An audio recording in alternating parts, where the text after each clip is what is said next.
Greetings, ladies and gentlemen. Thanks so much for joining me again. It's your boy, Akil, yet again. There seems to be no shortage of sad occasions for me to do these tributes and interviews lately. It's like 2016 is turning out to be another 2009, a year of celebrity deaths or deaths of great icons. So far this year, we've lost David Bowie, we've lost Merle Haggard, we've lost Prince, and now the greatest of all time, Muhammad Ali. Just as I couldn't let the occasion of His Purple Majesty's passing go by without a little bit of a tribute, the passing of Muhammad Ali required a similar tribute as well. I'm joined up by two good friends of mine. You guys will remember my man Keith Stewart from a couple of my earlier interviews, including my Prince discussion. I would also like to introduce you to my good friend James Padiglione, currently a PhD candidate at the College of William & Mary, if I'm not mistaken. James.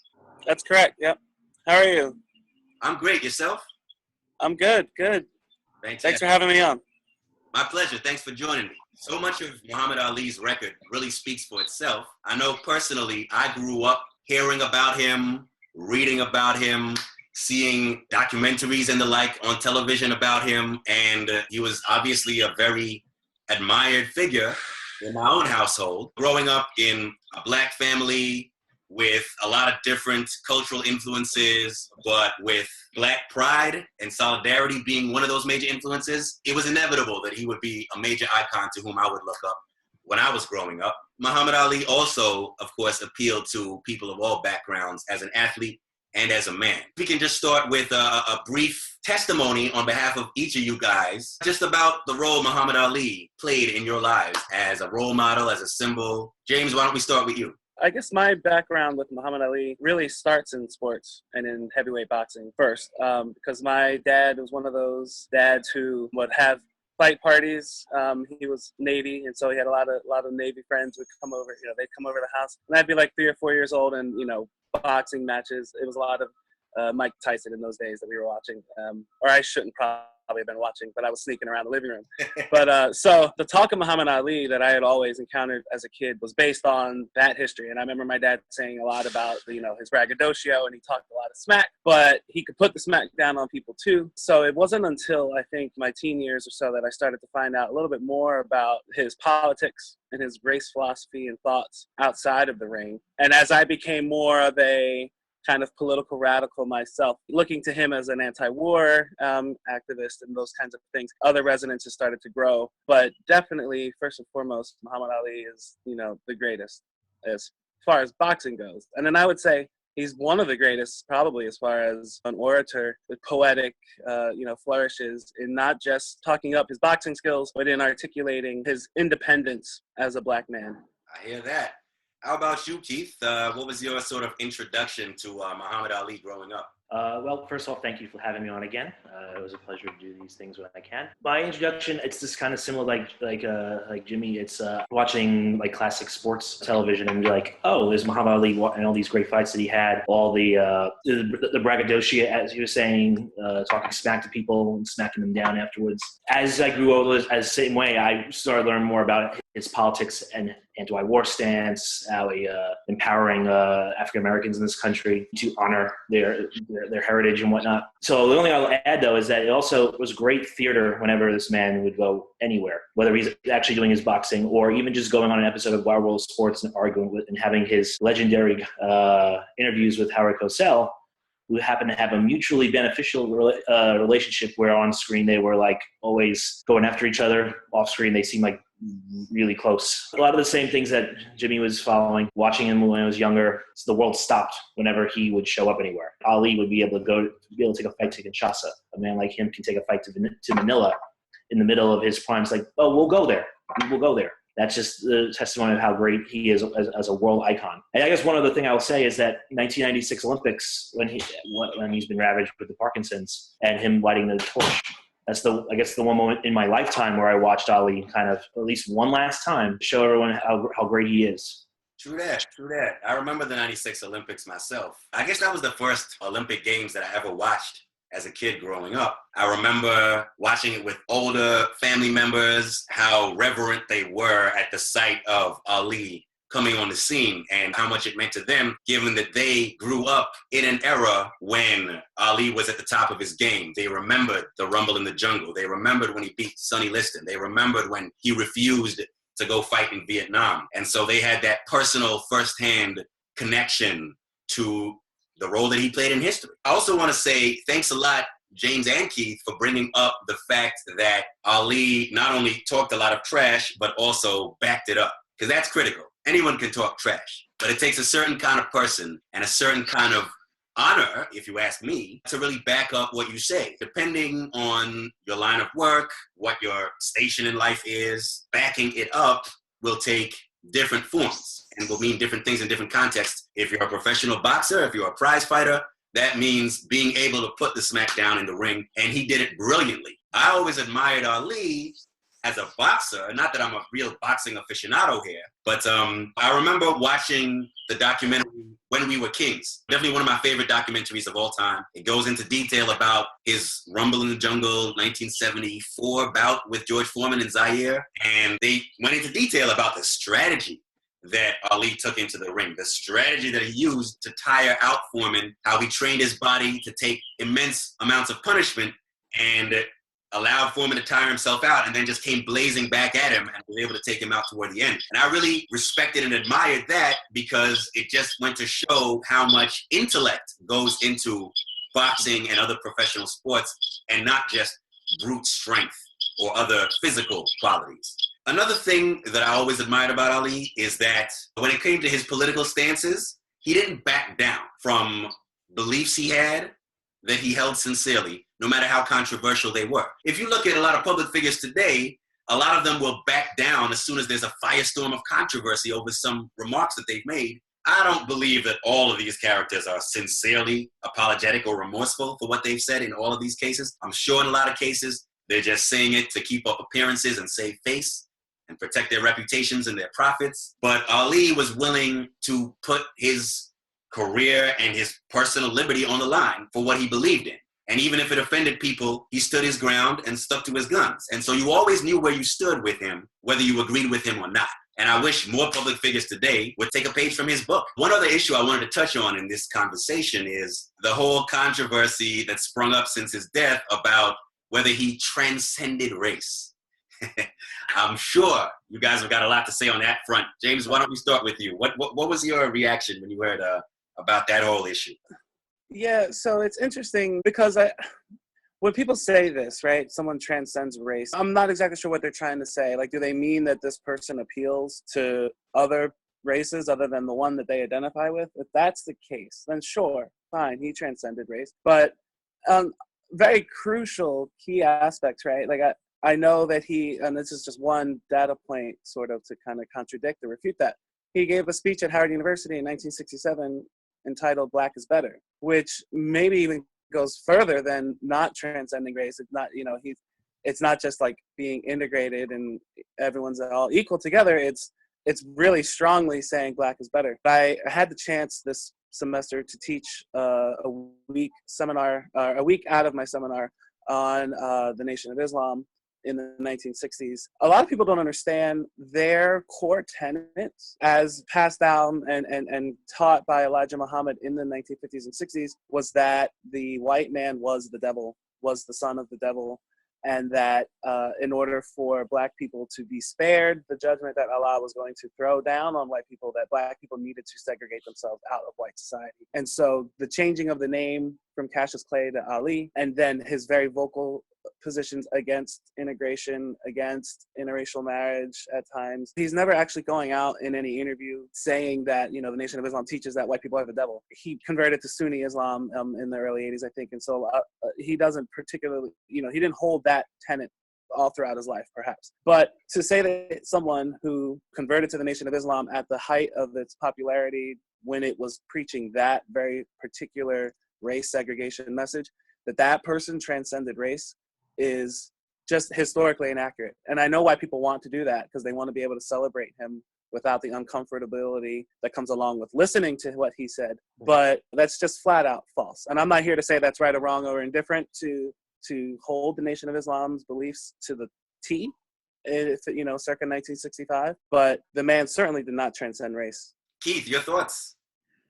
Well, first off, the only people who transcend race, to those who say someone transcends race, are someone of color, which, as far as I'm concerned, it's kind of like white people saying, this guy is someone we can praise. And if this person doesn't transcend race, it's like, oh, he's just this black guy, he's just this Asian guy, and nothing special should be said about this guy. So that's kind of what they want to say, and it's kind of narrow-minded just to say it that way. You could just say the same thing, anyone could just transcend race. If you're white and you're just beloved by, let's say, black people, you transcend your whiteness because black people now love you. Asians can transcend their race and be loved by white people. It's the same way. So that's just a patently false just to say that we transcend race. It's just kind of like people saying, this guy's okay to say. And it's really just a kind of a cop-out to kind of say, that's the best we can say. There's plenty you can say about Muhammad Ali, about his greatness, without having to say, he just transcends race, and kind of like, it's just that thing. It's kind of just the way it's just, as I was saying, just to kind of cop out.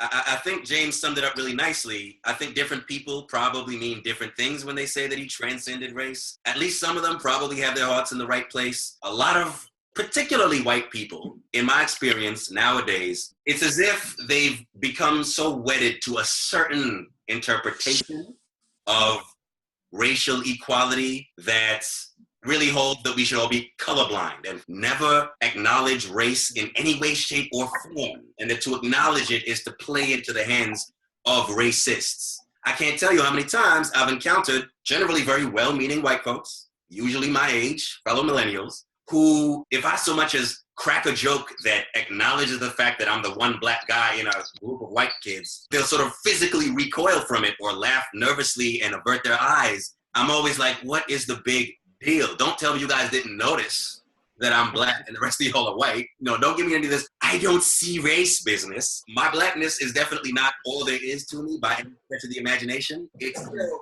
one important part of my identity. If you don't like that, you're going to have to deal with it. And frankly, I would say in American society or Western societies generally, there are any number of other ethnic minority groups who celebrate their own cultural heritages, and it never seems to raise any eyebrows. This is something I mentioned last February in my Black History Month video, commenting on the whole Stacey Dash controversy. And I was pointing out, she's talking about a double standard when it comes to Black History Month. Here's the real double standard as I see it. Only when African Americans, and I would say certain other non-white ethnic minority groups in American society, Latinos and others, celebrate their particular heritages, do people, raise their hackles. When white ethnic minority groups, whether it's, take your pick, the Jewish community, the Italian community, the Polish community, the Irish community, do the same thing, no one seems to mind, and no one seems to think that anything untoward is going on, or to accuse them of self-segregation or reverse racism or anything of the kind. I don't necessarily blame these folks for taking this attitude, because I think that they've been given that message since they were children. This message that we shouldn't acknowledge race at all. That's the right way to combat racism. It's misguided. I think that race is relevant in a lot of situations in day-to-day life, especially in a country like America with its history. And running and hiding from it or sticking our heads in the sand and avoiding the subject is no way to deal with it appropriately. I remember years ago, I saw an article online, I think it was during the 2008 presidential campaign when Colin Powell endorsed Barack Obama. I saw this one blog post that said, it was basically singing the praises of Colin Powell, and one thing that he said about him was, this man is culturally individuated. Culturally individuated. Oh God. I mean, James, what's your take on that academic? Like, what reaction does that term elicit in you as a Black academic? Culturally individuated. It's a really interesting phrase. I guess he's like extracted himself from the culture that he was identified with or grew up in or whatnot. That's crazy to me. And I think what you were saying before about, this well-meaning intention perhaps on the part of particularly white people, but on others perhaps who take on this idea as well, that the only way to kind of like move forward as a unified society, a community, is through neutrality, like racial neutrality or some kind of invisibility or universalist kind of like we don't, we're all the same and that we don't have any color. It seems to be premised on this idea that like as soon as you bring up ethnic and racial difference, that it automatically is going to become divisive. You can appreciate different ethnicities and different races and still have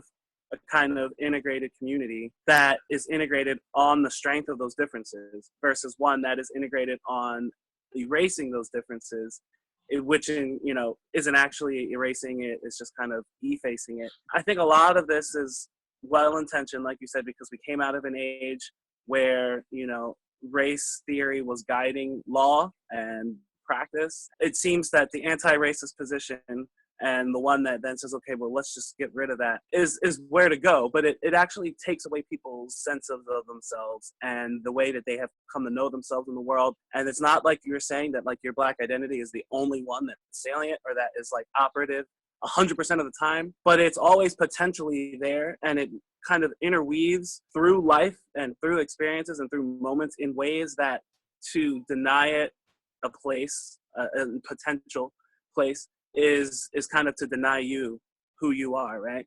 And I think part of some of what Ali did at that speech at Howard University in that Black is Beautiful, Black is Better speech was that he was showing one of the, he goes through a lot of different things, but he talks about how angel food cake is white and devil's food cake is Black. Yeah. And that, so he's dealing with a situation where Black was made bad, through cultural reference and metaphor. And that in order to combat that, you have to, put Black, you can't just erase it, right? Like you have to reinvigorate Blackness, to give it some worth, I think, before you could just decide to move away from that, because we still have the lingering, whether or not we're going to use white or Black anymore, angel still associates to white and Black still associates to death and evil and the devil and all this stuff. And the last thing I'll say, this, I don't know if this is the first time this phrase has been used or if it was coined by Ali himself, but it sounds like something he would say. The blacker the berry, the sweeter the juice was something that he said at that Howard University speech as well. And it just sounds like one of those one-liners of his, just like fly like a butterfly, sting like a bee.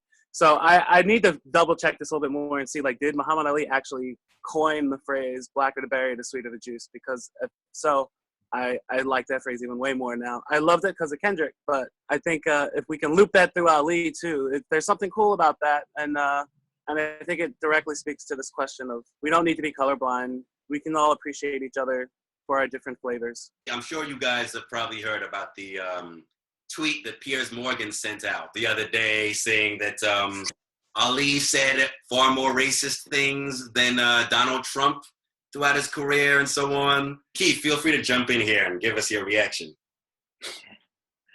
Well, first off, it's Piers Morgan, and he's becoming more and more laughable by the day. It's like if Ann Coulter says something, we know to take it with the giantest grain of salt. And Piers Morgan's kind of in the same wavelength. I love that it has this theory of when white people want to claim that when people of color say racist things, even though white people still have the power structure that benefits it. So I feel like a lot of the things that Ali said were like trying to help even out the power structure in society. It can't be the same way as someone like Donald Trump who's saying, well, we want to keep these, we are better than these people. And it's not just that we want to keep illegals out, but it's like, these are rapists.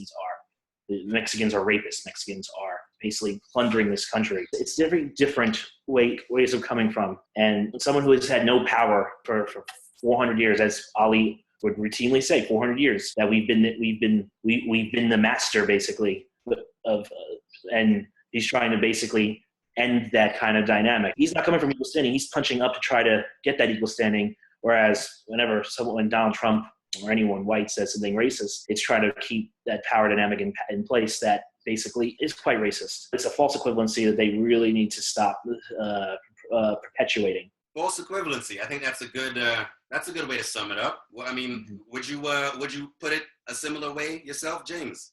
Yeah, absolutely. I think power is what this is all about. And for Piers Morgan to use the term racist to describe the things that Ali said is almost deliberately sidestepping the years and years and years of scholarship that has talked about racism as needing to have power structures to work through. And that I think this colorblindness phenomenon that we're in is part and parcel of the same problem, in that we have allowed for us to kind of get the sense that racism only lives in words and that it doesn't actually like work and inhere in structures and power structures, whether that's political, economic, you name it. Were the words like, was he saying things racialist? Like, was he, using race as categories?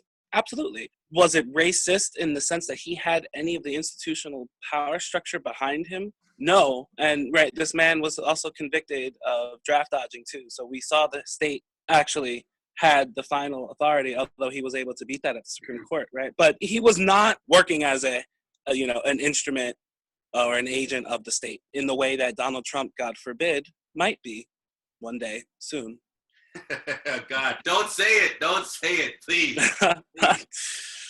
Don't perish the thought. But I'm glad you bring that up. This is actually an area where I tend to disagree slightly. I mean, I agree totally that racism has, and other forms of bigotry, other such isms, definitely have an institutional and systemic dimension that's it's critical. I mean, it makes no sense at all not to acknowledge it. But even just as a semantic matter, I actually don't subscribe to the view that's often put out there that, for example, Black people can't be racist by definition because on the whole, as a group, we lack power, and therefore racism or racist are terms that can only be applied to the more powerful group and so on. I actually don't go that far. Like, I think that racism has personal and attitudinal dimensions and systemic and power structure-based dimensions as well. And I think that they both need to be acknowledged, partly because they feed off of each other. And so I'm the kind of person who is perfectly willing to call a Black person racist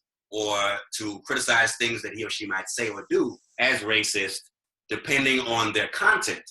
And I mean, that's a topic we could always get into in greater detail in another conversation. When it comes to what Piers Morgan said, I think Keith summed up my views on the subject very well. It's ridiculous to simply say Muhammad Ali said way more racist things than Donald Trump said without acknowledging the era in which Ali grew up, the racial oppression that he and other African Americans of his generation and countless generations before him and generations since him have suffered, and how that would have affected his attitudes on the race question. I think it's also ridiculous not to acknowledge the fact that he can, like James mentioned very correctly earlier, he converted to Sunni Islam in, I think you said, the early 1980s.